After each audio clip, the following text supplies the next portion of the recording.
Kita inaabangan na ng buong mundo ang canonization ni Pope John Paul II at Pope John the 23rd sa linggo, April 27. Handa na ang seguridad sa lugar, maging ang programa para sa seremonya. Inaasahang dadagsain ito ng milyong-milyong sa Roma. Para sa detalye, balitaan mo kami, April Enerio. Formal nang hihirangin mga santo ng simbahang Katolika, sina Pope John Paul II at Pope John the 23rd sa nakatakdang magkasabay na kanonisasyon na idadao sa St. Peter's Basilica sa darating na linggo.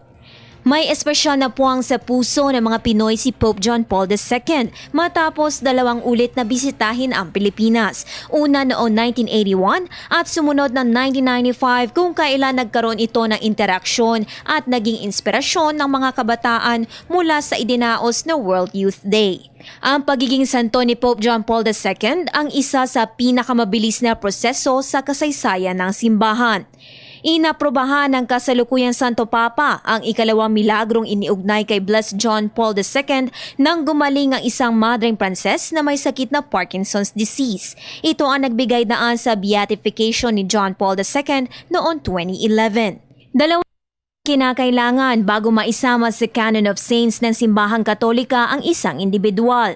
Ganun pa man, itatalaga na rin si John the 23rd o kilala rin sa tawag na Good Pope kahit iisa pa lamang ang naiuugnay na milagro rito.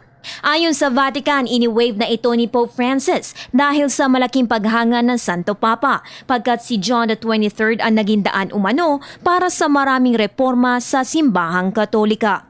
Inaasahang libo-libo ang dadagsa sa kanonisasyon ng mga yumaong Santo Papa dahil na rin sa pagiging popular ng parehong beato. Para sa Telebisyon ng Bayan, April Enerio.